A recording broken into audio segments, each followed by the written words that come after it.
డోర్వేకి స్వాగతం. ఏ manual to self సూచనలు లేదా సమాచారాన్ని అందించే స్వీయ శోధన సాధనం. తీవ్రమైన మరియు నిజాయితీ గల సహ అభ్యాసకుల కోసం ఈ వీడియోల శ్రేణి వేసి ఉంది. నో ఇంతకుముందు స్పిరిచువల్ అవేకనింగ్ జర్నీ గురించి, దాన్ని మైల్ స్టోన్ ప్రోగ్రెషన్ లో ఉండే మైల్ స్టోన్స్ గురించి, ఆ ఆ జోన్ ఆఫ్ స్థితిలో ఆ స్థితిలో మైండ్ అండ్ బాడీ ఉన్నప్పుడు మనం ఎలాగా అనుభవిస్తూ ఎలా పర్సీవ్ చేస్తుంటాం మనలో మనం అంతర్గతంగా అనే దాని గురించి చెప్పమైంది. ఇంచుమించు మనం ఉపనిషత్తుల పరంగా ఈ స్పిరిచువల్ అవేకెన్ జర్నీని ఈ ఫాలోయింగ్ స్టేజెస్ లో చెప్తుంటారు. దాని గురించి కూడా ఒక గీత పరికిద్దాం. జగత్. సో జగత్ అంటే వరల్డ్ ఆఫ్ ఆబ్జెక్ట్. సో మన స్టేట్ ఆఫ్ పర్సెప్షన్ ఏమిటి అంటే జగత్ ఫస్ట్. సమయంగా చాలా మంది స్టేట్ ఆఫ్ ఆబ్జెక్టివ్ హోల్డ్ అయి ఉండిపోతారు. చాలా మంది, చాలా 99%. ఎందుకంటే మనం ఆబ్జెక్టివ్ గా చూస్తున్నాం. ఆబ్జెక్ట్స్ అంటే ఈ ప్రపంచం అన్నది ఒక కళ్ళతో చూస్తున్నాం. కొండలు, చెట్లు, చెట్లు, ఆకాశం, భూమి, మనుషులు, జంతువులు, రకరకాల వస్తువులు, సహజసిద్ధంగా ఏర్పడిన వస్తువులు, మనిషి మేధస్సుతో తయారు చేయబడిన వస్తువులు. So it's a world of objective. So objective, world of objective అంటే ఇక్కడ మ్యూచువల్లీ షేరబుల్. ఇద్దరు ఇద్దరు సేమ్ అది చూడదు. అంటే వాళ్ళు పర్సీవ్ చేయటం డిఫరెంట్ గా ఉండొచ్చాము కానీ, బట్ ఇంపల్సెస్ దాని నుండి ఇద్దరు అందుకోగలుగుతారు ఒకేసారి. ఇప్పుడు థాట్ అనుకో, థాట్ ఇంపల్స్ మనకి తెలుస్తుంది కానీ థాట్ ఎదుర్కొన్న వాడికి తెలియదు కదా. అలా ఎదుర్కొన్న ఇంపల్స్ మనకి తెలియదు కదా. సో అది world of subjective, world of object ని జగత్ అంటారు. ఈ జగత్ ని మనం పర్సీవ్ చేస్తూ ఉంటాం. ఈ జగత్తుని పర్సీవ్ చేయడానికి మనకున్న సాధనాలు ఏమిటి? మనకున్నవి 5 సెన్సెస్. 5 సెన్సెస్. సో అవుట్డోర్ అనమాట ఇవి. అవుట్డోర్ అంటే బయట ఉన్న వాటి ఇన్ఫర్మేషన్ లోపలికి పంపించగలం. సరే, వాటికి పరిమితులు ఉన్నాయి, లిమిటేషన్స్ ఉన్నాయి. వాటి గురించి ముందు ఆల్రెడీ చర్చించాం కాబట్టి. తర్వాత ఈ జగత్ అసలు ఒక డైమెన్షన్ లో స్థూలంగా అబ్జర్వ్ చేస్తే ఈ world is a play of 5 elements. ఇది next level of perception. World is a play of 5 elements.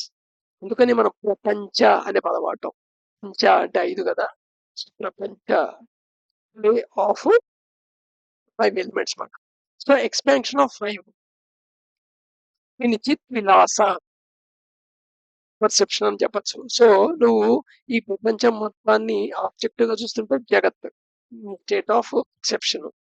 అదే నువ్వు 5 ఎలిమెంట్స్ ఒక ప్లే కింద చూస్తున్నావు అంటే చిత్ విలాస అనే పర్సెప్షన్ స్టేట్ లో ఉంటావు. ఇది డిఫరెంట్ పేజెస్ కి ఒక పేర్లు అనుకోండి అంతే. అండ్ యాక్చువల్ గా నువ్వు బయట ఉండే ఆబ్జెక్ట్ ఏదైతే ఉందో ఆబ్జెక్ట్ అన్ని ఆల్మోస్ట్ ఈ 5 ఎలిమెంట్స్ కాంబినేషన్ ఏర్పడినవే. ఏమిటవి? ఆకాశ్, అగ్ని, వాయు, జలం అండ్ ఎర్త్. సో వీటికి మీనింగ్ కూడా డిఫరెంట్ గా మీనింగ్, వైట్ గా మీనింగ్ తీసుకోవాలి యాజ్ ఎ హోల్. ఎర్త్ అనగా ఇట్ ఇంక్లూడ్స్ ఆల్ ఎలిమెంట్స్. అన్ని ఎర్త్ నుండి ఉన్నవే కదా. సో ఇప్పుడు హ్యూమన్ తీసుకోనుకోండి. హ్యూమన్ ఈజ్ మేడప్ ఆఫ్ ఏమిటి? So many carbon, hydrogen, oxygen, phosphorus, sulphur, nitrogen, ఇవన్నీ ఆటమ్స్ అన్ని మాలిక్యూల్స్ కింద ఏర్పడి ఉన్నాయి. సో ఇవన్నీ ఏమిటి? ఎర్త్ నుంచి వచ్చినవే కదా. సో ఓవరాల్ గా ఎర్త్ అని చెప్తున్నాం అనమాట. అలాగే నీకు వాటర్ ఉంది కదా, 70% వాటర్ ఉంటుంది కదా నీ లోపల. అలాగే లోపల అగ్ని ఉంటుంది కదా, రకరకాల రకాల్లో ఉంటుంది అగ్ని. బయట ఉన్న ఫైర్ అని, బయట ఫ్లేమ్ ఫైర్ ఉంది కదా, అర్థం చేసుకోవాలి. అలాగే స్పేస్ ఉంటుంది కదా, ఆకాశ. నీ శరీరంలో ఎలిమెంట్స్ అంటే ఆటమ్స్ మధ్య స్పేస్ ఉంది లేదా? ఒకదాని పరిస్థితులు ఉండిపోయాయి. నువ్వు పర్సీవ్ చేయలేని స్పేస్ అయితే ఉంది కదా! So, right. కానీ ఈ ప్రపంచానంతా నువ్వు చూస్తున్నావే, ఇవి సర్టెన్ కోడెన్ ఇంపల్సెస్ కింద కంట్లోకెళ్తున్నాయి. లేదా కోడెన్ ఇంపల్స్‌గా చెవులోకెళ్తున్నాయి. అవి ఎలక్ట్రికల్ ఇంపల్సెస్ కింద కన్వర్ట్ అవుతున్నాయి. అక్కడ నుండి సెన్సెస్ క్యారీ అవుతున్నాయి. సంహౌ అది నీకు కాన్షియస్‌లో ఎక్స్‌పీరియన్స్ కింద మారుతున్నాయి. ఈ ఈ ఎక్స్‌పీరియన్స్ నువ్వు అవుతుంటావే ఫలాంటి అది సబ్జెక్టివ్ మాట. So, world subjective. సపోజ్ ఎదురుగుండా ఒక టేబుల్ ఉందనుకుందాం. టేబుల్ అక్కడ తీసేసాం. అంతకుముందు టేబుల్ అక్కడ ఎగ్జిస్ట్ అయింది. తర్వాత టేబుల్ అక్కడ ఎగ్జిస్ట్ అయ్యలేదు. సో, ఎగ్జిస్టెన్స్ అనేది ఎగ్జిస్టెన్స్‌లో టేబుల్ ఆధారపడింది గానీ, టేబుల్ మీద ఎగ్జిస్టెన్స్ ఆధారపడలేదు. యాక్చువల్‌గా టేబుల్ అక్కడ లేనప్పుడు కూడా టేబుల్ ఎగ్జిస్టెన్స్ అయ్యుంది. ఎక్కడుంది? నీ యొక్క మెమరీలో. ఇప్పుడే కదా అక్కడ టేబుల్ వస్తువు పెట్టినప్పుడు ఇది టేబుల్ అని చెప్తున్నాను. సో, యాక్చువల్‌గా నువ్వు పర్సీవ్ చేసేదంతా నీ మైండ్‌లో మెమరీలో ఉన్న దాంతో తెలుసుకుంటూ ఉంటావు. అందుకని దాన్ని నువ్వు అబ్జర్వ్ చేస్తున్నావు కదా! అది సబ్జెక్టివ్ అంటారు. అక్కడ వరల్డ్ ఆఫ్ సబ్జెక్టివ్ వివర్త కింద తీసుకుంటాను దాన్ని. వరల్డ్ ఆఫ్ వివర్త. సో, ఇక్కడ ఆబ్జెక్ట్ నీకు వస్తువులు తెలియకపోయినా అవి నీకు మటుకు పర్సీవ్ అవుతూనే ఉంటాయి. ఉదాహరణకి థాట్, ఎమోషన్ ఇలాంటివి. సో, వరల్డ్ ఆఫ్ సబ్జెక్ట్ చిత్ వివర్త. వరల్డ్ ఆఫ్ సబ్జెక్ట్‌ని అబ్జర్వ్ చేస్తున్నప్పుడు చిత్ వివర్త. ఈ చిత్ వివర్త మీదే చిత్ వివర్త మెడిటేషన్ అంటారు యాక్చువల్‌గా. లేదా అదే అవేర్‌నెస్ ఎక్సర్‌సైజ్ అంటారు. దీని గురించి ఇంతకుముందు వీడియోలో తెలుస్తుంది. సేమ్ చెప్పాను. నిమిషం అయితే ఒక నిమిషం, 5 నిమిషాలు, 5 నిమిషాలు. ఎన్ని సార్లు చేయగలిగితే అన్ని సార్లు. సో, బట్ రిపీటెడ్ అటెంప్ట్సే ఇంపార్టెంట్. ఎంతసేపు చేసావు ఇంపార్టెంట్ కాదు. ఎంత క్వాలిటీగా చేసావు అనేది ఇంపార్టెంట్ కాదు. ఆటోమేటిక్‌గా దాని యొక్క ఎఫిషియన్సీ పెరుగుతుంది. డ్యూరేషన్ పెరుగుతుంది. మన వాటి కోసం స్పీడ్ అండ్ ఎఫిషియన్సీ కోసం పరిగెత్తకూడదు. తర్వాత, తర్వాత అపియరెన్స్ ఆఫ్ కాన్షియస్‌నెస్ చిదాభాష. యాక్చువల్‌గా నీ కాన్షియస్‌నెస్‌లో ఇవి అపియర్ అవుతున్నాయి. చిదాభాష అంటారు. అందుకని కాన్షియస్‌నెస్ ఎంటైర్ వరల్డ్‌లో ఉంటే consciousness. Consciousness appears as an objective, appears as your subjective. So దీన్ని చిదాభాష అంటారు. అపియరెన్స్. అందుకని ఎవ్రీథింగ్ ఈస్ ఫార్మ్స్ మాట. Form with names and symbolics మాట. దీన్ని అర్థం చేసుకోవడానికి ఆహ్, ఇప్పుడు సపోజ్ ఉంటుంది పాట్ ఉంది. Pot is a form, a name having a name. ఈ షేప్‌కి పాట్. అలాగే పాట్ నేమ్ దాన్ని బట్టి మనకి దీని యూజ్ కూడా ఇది అనుకుంటాను. Actually what is pot? Pot ఈస్‌కి గ్రౌండ్ మెటీరియల్ ఏమిటి?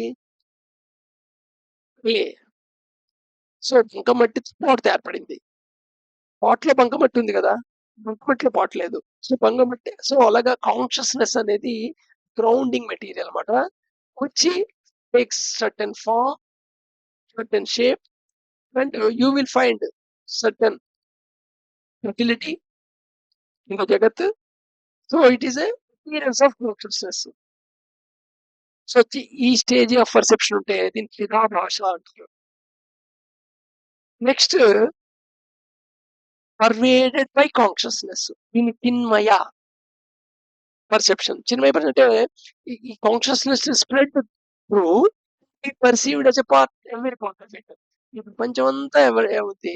ఇప్పుడు వుడ్‌తో తయారు చేయబడే చైర్ ఉంది. వుడ్‌తో చేయబడే చెప్పులు ఉంది. వుడ్‌తో తయారుపడే స్టూల్ ఉంది. ఈ మూడిట్లో వుడ్ ఉంది కదా! So, wood perceived and spread to every item and every part of it. But దాని ఫార్మ్, నేమ్ అండ్ యుటిలిటీ బట్టి నువ్వు దాన్ని ఒక ఆబ్జెక్ట్ కింద చూస్తున్నావు. అలాగా ఈ కాన్షియస్‌నెస్ అంతా పర్వేడ్ చేయబడి ఉంటుంది. అండ్ అది అన్నిట్లోనూ ప్రవేశించుంటుంది. అలాగే నగలు కూడా ఎగ్జాంపుల్ చెప్పుకోవచ్చు. ఇప్పుడు చెవి రింగ్ అవ్వచ్చు, గాజులు అయ్యుండొచ్చు, హారం అయ్యుండొచ్చు, నెక్లెస్ అయ్యుండొచ్చు, లేకపోతే వడ్డాణం అయ్యుండొచ్చు. బట్ అన్నిట్లోనూ కామన్‌గా ఉన్నదేమిటి? గోల్డ్. అలాగమాట. సో, కాన్షియస్‌నెస్ పర్వేడెడ్ ఎవ్రీథింగ్. దీన్ని చిన్మయ. చివరికి యాక్చువల్‌గా ద కాన్షియస్‌నెస్సే అపియర్ అవుతోంది. ఆ కాన్షియస్‌నెస్ వల్లే అది ఆబ్జెక్ట్ రూపంలో నీకు కనపడుతుంది. కాన్షియస్‌నెస్‌లో ఒక లైట్ కిందమాట. సో, లైట్ ఉంటేనే ఒక ఆబ్జెక్ట్ నీకు కనబడుతుంది. ఆబ్జెక్ట్ మీద లైట్ పడి లైట్ రిఫ్లెక్ట్ అయితేనే.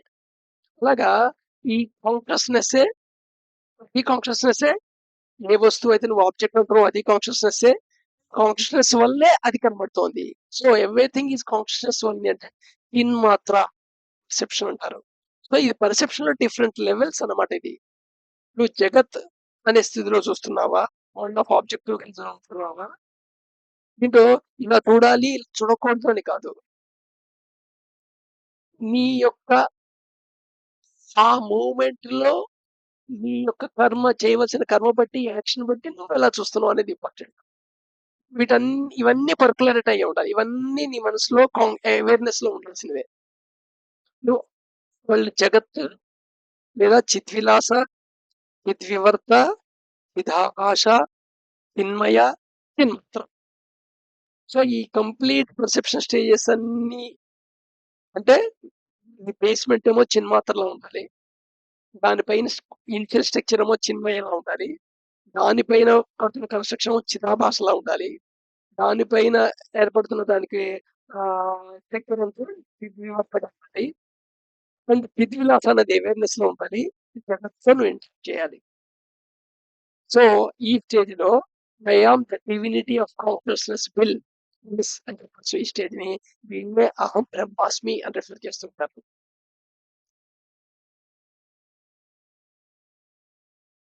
మళ్ళా కంటిన్యూ